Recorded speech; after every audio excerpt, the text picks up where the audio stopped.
ఈ ప్రోగ్రాం ఈరోజు కండక్ట్ చేసిన మన హరి అన్నకి, సుధాకర్ అన్నకి, కృష్ణమోహన్ అన్నకి, అందరికీ పేరు పేరున, అక్కకి అందరికీ పేరు పేరున నమస్కారం తెలియజేసుకుంటూ, ఈరోజు ఈ బాలాజీ కాంప్లెక్స్ ఈ రోడ్ అంతా ఏ హయాంలో వేశారో మీరు ఒక్కసారి అర్థం చేసుకోవాలి.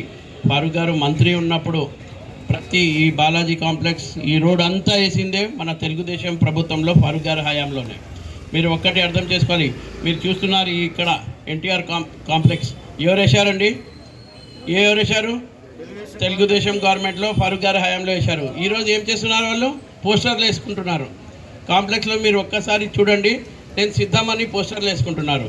ఎన్టీఆర్ అంత మంచి మనం ఎన్టీఆర్ షాదీఖానా కడితే ఈరోజు ఆ షాదీఖానా ఒక్కసారి పోయి చూడండి మీరు. అది షాదీఖానానా లేకపోతే వైసీపీ కార్యాలయమా? మొత్తం బ్యానర్లు కట్టుకున్నారు, వైసీపీ బ్యానర్లు. చూశారా మీరు? అందరు ప్రజలు అదే అంటున్నారు, ఇదేంద్రా బాబు కార్యాలయమా లేకపోతే వైసీపీ ఆఫీసా అని. ఇట్లా ఉంది. అంటే మనం పనులు చేస్తే వాళ్ళు బ్యానర్లకి పనితం అయిపోయినారు. మనం టిట్కో ఇల్లు కడితే వాళ్ళు పెయింట్లు వేస్తున్నారు. ఏం చేశారు? పెయింట్లు వేశారు. దానికన్నా తప్ప ఏం చేశారు? మీకు మేజర్ ఒక సమస్య చెప్తాను. నేను ప్రతిరోజు హరి అన్న, సుధాకర్ అన్న అందరు రోజు ప్రతి షాప్కి వెళ్తున్నాం. నంద్యాలలో ప్రతి షాప్కి, వినండి చక్కగా వినండి ఈ మాట, ప్రతి షాప్కి వెళ్తున్నాం. ప్రతి షాప్లో మీ బాడీగా ఎంత అని అడుగుతున్నాను. ఎక్కడి నుంచి? మొత్తం ఈ శ్రీనివాస్ సెంటర్ కానీ, కల్పన సెంటర్ కానీ, పద్మావతి నగర్ కానీ ప్రతి షాప్లో మీ బాడీగా ఎంత అంటున్నాం. ఒకళ్ళు 50,000 అంటున్నారు, ఒకళ్ళు 70,000 అంటున్నారు. బిజినెస్ అంతా నడుస్తుందా అంటే ఏదో అన్నా నడుస్తుంది, కానీ బాడీగాలు ఎక్కువ అంటున్నారు. ఇదే శిల్పా మోహన్ రెడ్డిది శిల్పా సేవా సమితిలో బాడిగా ఎంత చెప్పండి? ఆయనకి దాదాపు 10 షాపులు ఉన్నాయి. బాడిగా ఎంత? ఒక్క షాప్కి 2,000. అది కూడా ఎన్ని సంవత్సరాల నుంచి? వాళ్ళు దాదాపు 15 సంవత్సరాల నుంచి 2,000. ముందు 1,000 రూపాయలే ఉంటే ఇప్పుడు బాడిగా 2,000 పెంచినారు వాళ్ళు. ఇది 70,000 ఎక్కడ, 2,000 ఎక్కడ? మళ్ళీ సేవా సమితిలు చేస్తున్నాం, మేము సేవా కార్యక్రమాలు చేస్తున్నానంటారు. మీరు ఒక్కసారి ఇది ఆలోచించాలి. వాళ్ళు ఎంత లూటీ చేస్తున్నారు. మున్సిపాలిటీ రోజు పేపర్లో వస్తుంది, 20 సంవత్సరాల నుంచి నంద్యాల మున్సిపాలిటీని లూటీ చేస్తున్నారు. మీరు ఒక్కసారి ఆలోచించండి. ఏదో నేను సేవా కార్యక్రమాలు చేస్తున్నాను, సేవా ఇది చేస్తున్నాను, వాళ్ళు ఎంత లూటీ చేస్తున్నారు. 70,000 ఒక్కొక్క షాప్కి రెంటు నంద్యాల వాళ్ళు కడుతున్నారు. వాళ్ళు రెంటు ఎంత కడుతున్నారు? ప్రతి షాప్కి 2,000 రెంట్ కడుతుంది. ఒక్కసారి మీరు ఆలోచించండి. ఎందుకంటే ఇప్పుడు ఎలక్షన్స్ వచ్చినాయి, అందరినీ మభ్య పెడతారు, మేము ఇది చేస్తాం అది చేస్తాం. ఇప్పుడు నిన్న కూడా ఎవరు చిన్ని వ్యాపారిని పిలిచి మేము గేట్లు తీసేస్తాం, ఎవరు కట్టే అవసరం లేదని. 5 సంవత్సరాల ముందు సేమ్ అన్నాడు ఈ శిల్పా రవిరెడ్డి. ఎలక్షన్కి వెళ్ళే ముందు సేమ్ ఇదే మాట అన్నాడు, నేను గేట్లు ఎత్తేస్తాను, గేట్లు కట్టే అవసరం లేదని. మళ్ళీ 5 సంవత్సరాలకు ఎక్కడ కనిపించలేదు. మళ్ళీ ఇప్పుడు వస్తున్నాడు మీ దగ్గర. ఇప్పుడు మీ దగ్గర వచ్చి మళ్ళీ సేమ్ ఇదే మాట అంటున్నారు. ఇంకా మీరంతా నమ్ముతారా ఆయనకి? 20 సంవత్సరాలు మోసపోయినాం మనమంతా. 20 సంవత్సరాలు ఈ కుటుంబంకి ఓటేసాం మనమంతా. దానికోసం ఈసారి మీరందరూ, ఎందుకంటే ఈసారి ఖచ్చితంగా నంద్యాలలో ఫారూక్ గారు, చంద్రబాబు నాయుడు గారు ఖచ్చితంగా మనం గెలిపించుకోవాలి. ఎంత అవసరము రాష్ట్రానికి చంద్రబాబు నాయుడు గారు చాలా అవసరం.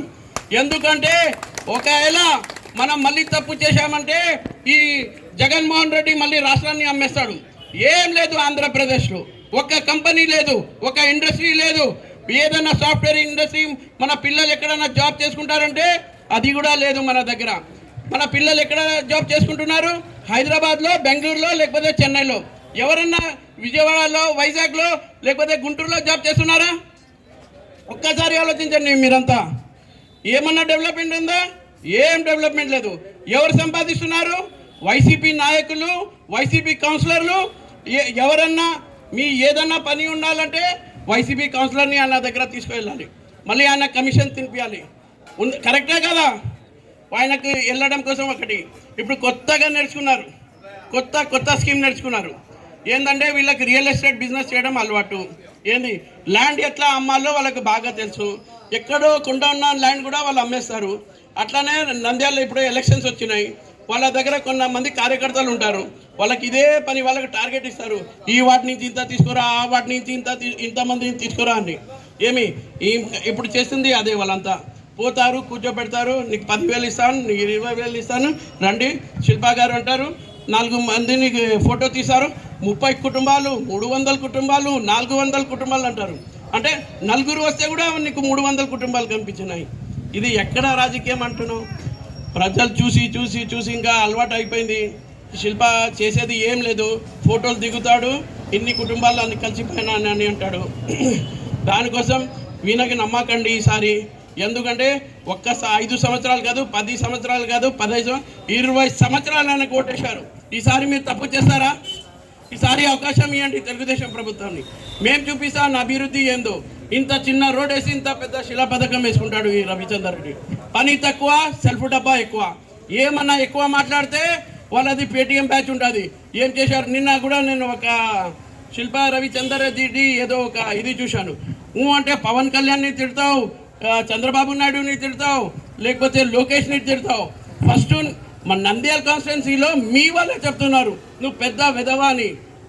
మీకు వైసీపీ నాయకులే అంటున్నారు మొత్తం కబ్జా చేశారని. ముందు వాళ్ళకి సమాధానమి, ముందు మాకు సమాధానమి. తర్వాత నువ్వు పవన్ కళ్యాణ్ గురించి, చంద్రబాబు నాయుడు గారి గురించి, లోకేష్ బాబు గురించి మాట్లాడతావు. ఇక్కడ మాట్లాడడం చేత కాదు, కానీ వాళ్ళ గురించి మాట్లాడతావు. మళ్ళీ వాళ్ళ ఫ్యామిలీ ఓట్లు నీకు కావాలి. లెటర్ తీసుకొస్తావు, లెటర్ తీసుకొచ్చి వీళ్ళ ఫ్యామిలీ నాకు సపోర్ట్ చేసిందని అంటావు. ఏంది? ఇంకా ఎవరు నమ్ముతారు నీకు? దానికోసమే నీకు కరెక్ట్ పేరు పెట్టారు నంద్యాల వాళ్ళు, సండే ఎమ్మెల్యే అని. కరెక్టా లేదా? ఏం పని చేయడు, అస్సలు ఇంట్రెస్టే లేదు వెనక్కి చేయడం. ఊరికే రిబ్బన్ కటింగ్లు చేసుకుంటా, ఫోటోలు దిగుతా, షో ఆఫ్ చేసుకుంటా, నేను ఈ బిల్డింగ్ కట్టేశాను, నేను ఆ బిల్డింగ్ కట్టేశాను, ఇది కాదా అభివృద్ధి అని అంటాడు. ఏం చేసావయ్యా అంటే నంద్యాల వాళ్ళకి ఏం చేయలేదు. కొత్తగా అంటే వాళ్ళు నేర్చుకుంది ఒకటే రాజకీయంలో, మా దగ్గర డబ్బులు ఉన్నాయి, మేము ఏమన్నా చేస్తాము. ఏంది మళ్ళీ ఒక డైలాగ్ కూడా కొట్టాడు, మాకు ఎదురే మొగాడే లేడు అంటాడు. ఏం ఈ మాటలు ఆ రాజకీయంలో? ఇది ఎందుకు మాట్లాడుతున్నాడంటే ఆయనకి డబ్బులు అహం. మా దగ్గర డబ్బులు ఉన్నాయి, మేము ఏమన్నా చేస్తాము.